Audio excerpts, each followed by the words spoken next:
சித்திராச்சலட்சுமி வீட்டில் மதியம் என்ன சாப்பாடு பார்த்துடலாம். சிம்பிளான சாதம் தான். நான் செம்ம டேஸ்ட்டாக அள்ளும் சூடான சாதம்.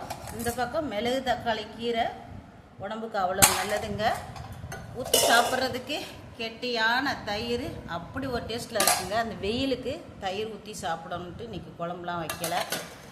பொரிச்ச பொடி மாசு முட்டை பொடி மாசு. வாங்க வீடியோக்குள்ளே போகலாம். அதுக்கு முன்னாடி ஷார்ட்ஸுக்கு போயிட்டு வந்துடுறேன். கெட்டியான தயிர் சாதம் போட்டுக்கிட்டாச்சு. மிளகு தக்காளி கீரை முட்டை பொடி மாசு சாப்பிட்றலாமா? ஷார்ட்ஸுக்கு போயிட்டு வந்துட்டு எல்லோரும் சாப்பிடுவாங்க. உடம்புக்கு அவ்வளோ நல்லதுங்க. மிளகு தக்காளி கீரை சூட்டை தணிக்கும், வயிற்றுக்கு ஆற்றும், உடம்புக்கு நல்லது. முட்டை பொடி மாசு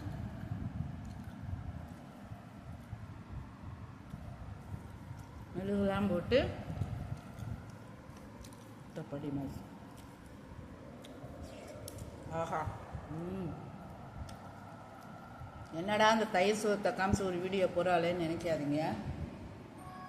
வெயிலுக்கு ஹீட்டு தாங்க முடியல.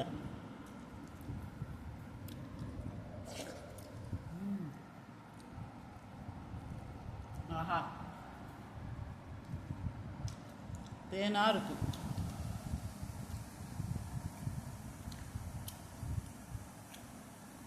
சொர்க்கம்.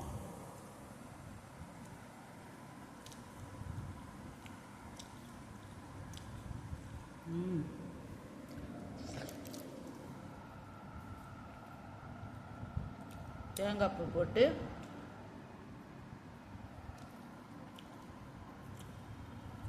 மிளகு தக்காளி கீரை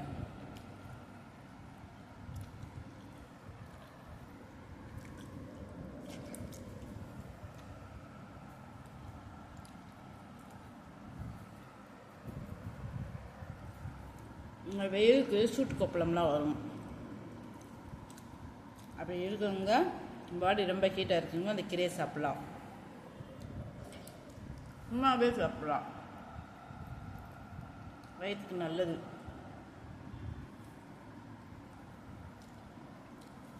டெய்லியும் கூட எடுத்துக்கலாம், ஒன்றும் தப்பு இல்லை. புண்ணா நாக்கு புண்ணு வயிறு புண்ணா இருக்கிறவங்க இதை எடுத்துக்கலாம்.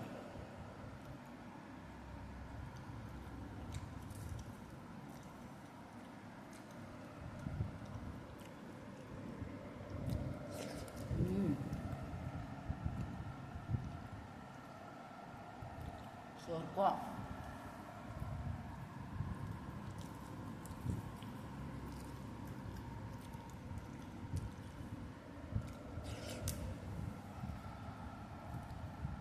கை நிறைய அள்ளி போடணும்.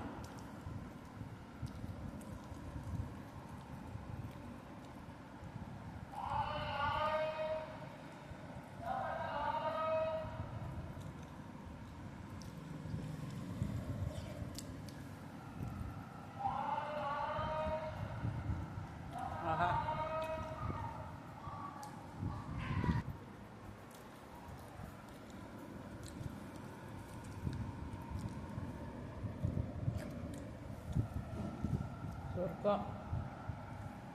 அந்த வெயில் காலத்தில் தயிர் சோறும் மிளகு தக்காளி கீரையும் அருமையாக இருக்கும்.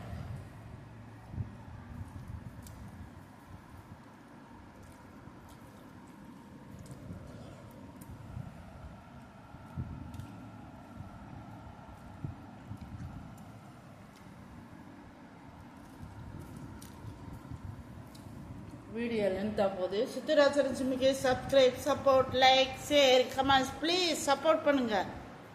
நான் கடந்து வந்த பாதை ப்ளீஸ் சப்போர்ட்.